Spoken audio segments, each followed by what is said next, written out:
اس کے تھوڑی دیر بعد ظہر کی نماز کا وقت تھا، تو میں ابھی نماز کے لیے اٹھا نہیں تھا، دروازہ کھلا تو حضور خود وہی خط اپنے ہاتھ میں لیے میرے دفتر میں آ گئے، اور میں بھی کھڑا ہو گیا، تو کھڑے ہی ہونا تھا، تو حضور نے فرمایا کہ آپ نے یہ جو خط لکھا ہے بھجوایا ہے، اس کا یہ جواب ہے، وہ آپ اس جماعت کو بھجوا دیں۔ تو میں نے کہا انشاءاللہ اسی طرح ہوگا۔ تو میں آج تک سوچتا ہوں کہ کہاں یہ عاجز دفتر میں بیٹھا کام کر رہا ہے، اور حضور اپنی اس بلند شان کے ساتھ اور اپنی شفقت کے ساتھ وہ ایک خط ہاتھ میں پکڑے ہوئے، بجائے اس کے کہ کسی خادم کو دیں یا اس پہ نوٹ لکھ کے بھجوا دیں، آپ خود تشریف لائے۔ پھر دیکھیں ایک بڑا دلچسپ واقعہ ہوا انہی دنوں میں، یہ ابھی انتخاب خلافت سے 1 یا 2 دن پہلے کی بات ہے، اب آ چکے تھے، اگلے دن کی بات ہے۔ وہ باہر خدام کی ڈیوٹی تھی گیٹ پہ، اور لوگوں کی چیکنگ کر کے ان کے کارڈ وغیرہ پھر اندر جانے کی اجازت دیتے تھے۔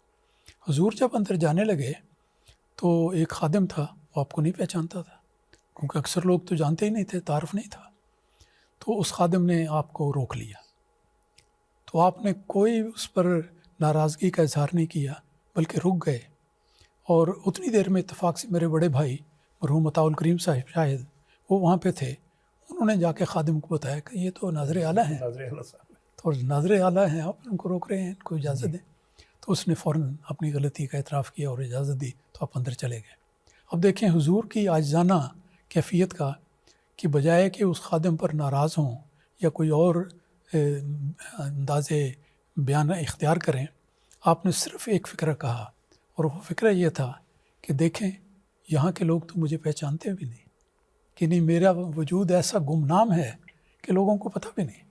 جی امام صاحب، جو آپ نے فرمایا کہ گمنام وجود، اس سے میں صرف ایک چھوٹی سی بات کرتا چلوں کہ میری بھی وہاں پہ ڈیوٹی تھی، جو وہاں پہ ایک جگہ موجود تھا، تو حضور تشریف لائے اور ہمیں کچھ ہدایات دی، تو میں نے بھی لوگوں سے پوچھا تھا کہ یہ کون ہیں جو ہمیں ہدایات دے رہے ہیں، تو انہوں نے بتایا کہ ناظر اعلیٰ صاحب ہیں۔ جی تو اس طرح حضور کا شروع میں آیا، پھر کڑی میٹنگ ہوتی رہی، حضور نے کمیٹی بنی ہوتی ہے انتظامیہ، میں سیکرٹری تھا، میں نے ساری رپورٹ دی کہ اس طرح کام ہے۔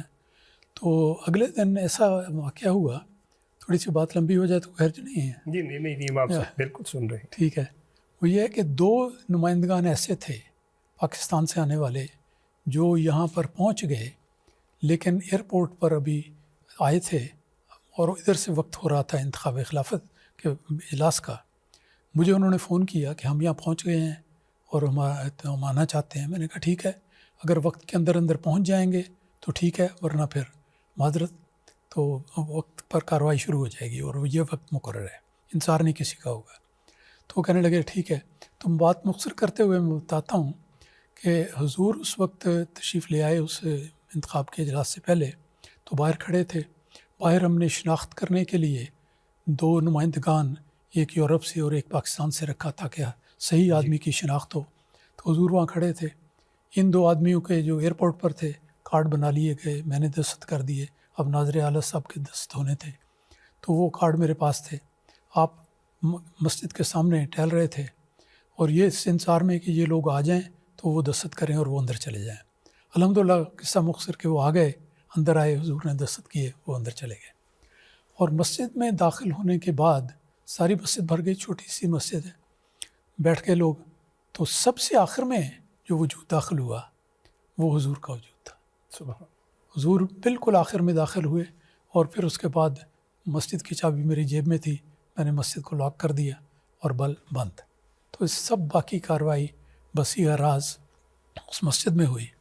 تو حضور اندر جا کے، جو اندر ایک کیبن سا بنا ہوا ہے داخلے کے بعد، اس کے ساتھ ٹیک لگا کے وہاں پہ بیٹھ گئے، جو گویا سب حاضرین سے پیچھے تھا۔ اور پھر کارروائی ہوئی، اس کی لمبی تفصیل ہے اور اس کے ذکر کا یہ موقع نہیں، لیکن جو کچھ ہوا اس کے بعد ویڈیو تو نہیں بنی، لیکن آڈیو دنیا نے سنی۔ لیکن دیکھیے ایک عجیب نشان کہ یہ ایک گمنام شخص، بظاہر دنیا کی نظر میں پتہ نہیں کیا سوچتے ہوں گے لوگ، لیکن اللہ تعالیٰ جاننے والا ہے، اللہ تعالیٰ ہر انسان کی پاتال تک اس کی نظر ہے، اور اللہ تعالیٰ جانتا ہے کہ کس کو میں نے انتخاب کیا ہے۔ اس وقت میں ایک میاں بیوی کا میں واقعہ سنا دیتا ہوں، بڑا ایمان افروز ہے۔ میاں یہاں پر آئے ہوئے تھے اور کرسنال روڈ پر بیٹھے ہوئے تھے کیونکہ یہ سڑکیں بند کر دی گئی تھی. 11,000 کا مجمع تھا اس وقت مسجد فضل کے باہر جو لوگ انتظار کر رہے تھے. اس کی وائف نے ایک یورپین ملک میں اس وقت ٹیلی ویژن دیکھ رہی تھی اور دیکھتے دیکھتے ابھی کچھ بھی نہیں ہوا تھا، انتظار کے مرحلے تھے، اور اس کو نیند آ گئی. اس نے خواب میں یہ دیکھا کہ آسمان سے تیز روشنی کا گولا ہے وہ نیچے اترا ہے، اور نیچے اترتے یہ وہ مسجد فضل کے اوپر آ گیا ہے اور وہاں کے ذرا ٹھہرا ہے.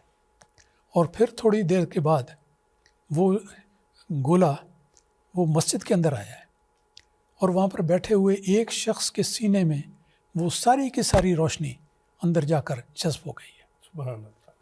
اور اس عورت کو بتایا گیا کہ اس شخص کا نام مرزا مسرور احمد ہے.